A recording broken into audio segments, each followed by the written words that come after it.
Assalamualaikum warahmatullahi wabarakatuh. Teori konsentris.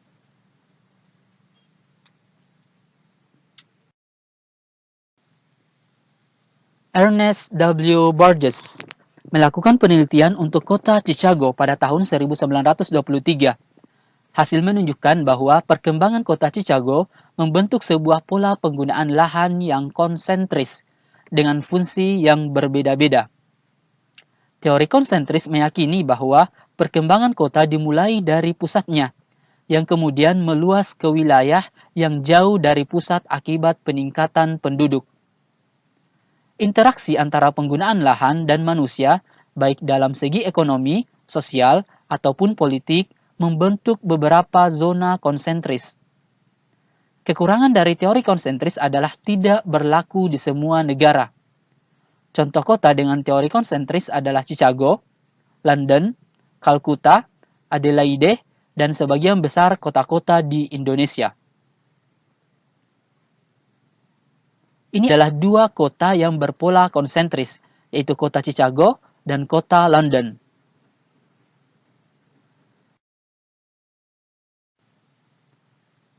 Ini adalah gambar lingkaran perkembangan kota berdasarkan teori konsentris.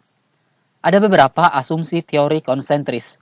Yang pertama adalah populasi dengan sosial budaya yang heterogen. Yang kedua, industri komersil menjadi basis ekonomi. Yang ketiga, persaingan ruang untuk zona ekonomi dan ruang pribadi. Yang keempat, perluasan area dan peningkatan populasi kota. Yang kelima, transportasi dinilai mudah, cepat, dan murah di setiap zona kota. Dan yang keenam adalah pusat kota untuk pusat kegiatan ekonomi, sehingga ruang di dekat pusat menjadi terbatas dan bernilai sangat tinggi.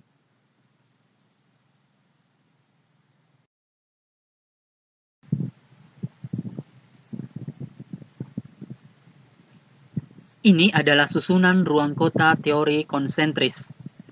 Secara umum terbagi atas 5. Yang pertama adalah zona pusat kegiatan atau Central District Business. Yang kedua adalah zona peralihan atau Transition Zone. Yang ketiga adalah zona permukiman kelas proletar atau Low Class Residential atau Workingmen's Homes. Yang keempat adalah zona kelas menengah atau Medium Class Residential Zone.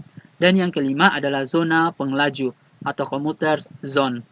Kalian bisa lihat di lingkaran ini, gambar nomor 1 adalah zona pusat kegiatan yang berwarna hijau, yang berwarna kuning di gambar nomor 2 adalah zona peralihan, yang berwarna putih nomor 3 adalah zona permukiman kelas proletar, yang keempat yang berwarna biru itu adalah zona kelas menengah, dan yang berwarna merah ini adalah zona pengelaju.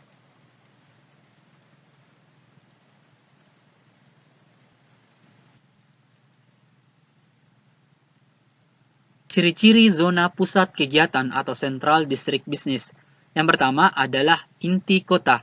Yang kedua, intensitas yang tinggi untuk kegiatan komersil dan pemerintahan seperti gedung, perkantoran, pertokoan, dan lain-lain.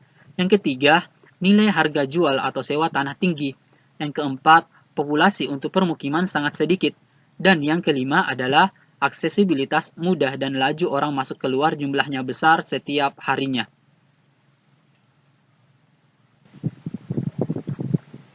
Ciri-ciri zona peralihan atau transition zone.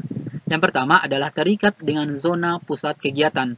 Yang kedua, populasi penduduknya heterogen dan tidak stabil baik di permukiman atau kegiatan sosial ekonomi. Yang ketiga adalah daerah dengan berpenduduk miskin. Yang keempat, kualitas lingkungan permukiman memburuk.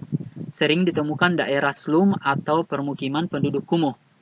Yang kelima adalah dapat diubah menjadi kompleks industri, manufaktur, perhotelan, apartemen, dan lain-lain untuk rencana pembangunan kota.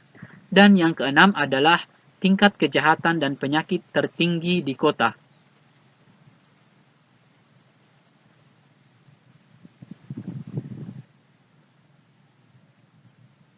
Ciri-ciri zona permukiman kelas proletar. Yang pertama adalah kondisi permukimannya lebih baik, umumnya rumah-rumah kecil atau rumah susun. Yang kedua, populasi penduduknya merupakan para pekerja dengan berpenghasilan kecil. Dan yang ketiga adalah transportasi dapat dikatakan masih relatif mudah dan murah menuju tempat bekerja.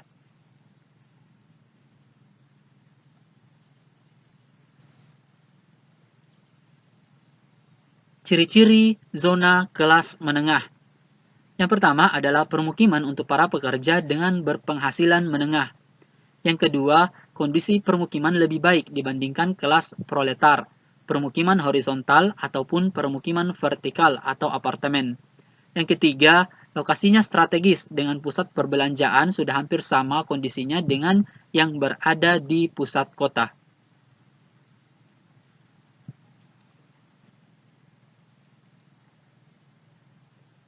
Yang kelima adalah ciri-ciri zona pengelaju atau commuter zone. Yang pertama adalah memasuki daerah belakang atau hinterland, daerah dengan batas-batas desa dan kota. Yang kedua, penduduknya tinggal di pinggiran kota, tetapi bekerjanya di kota. Yang ketiga, biaya transportasi relatif tinggi menuju CBD dibandingkan dengan zona lain. Yang keempat adalah pendapatan penduduknya relatif tinggi.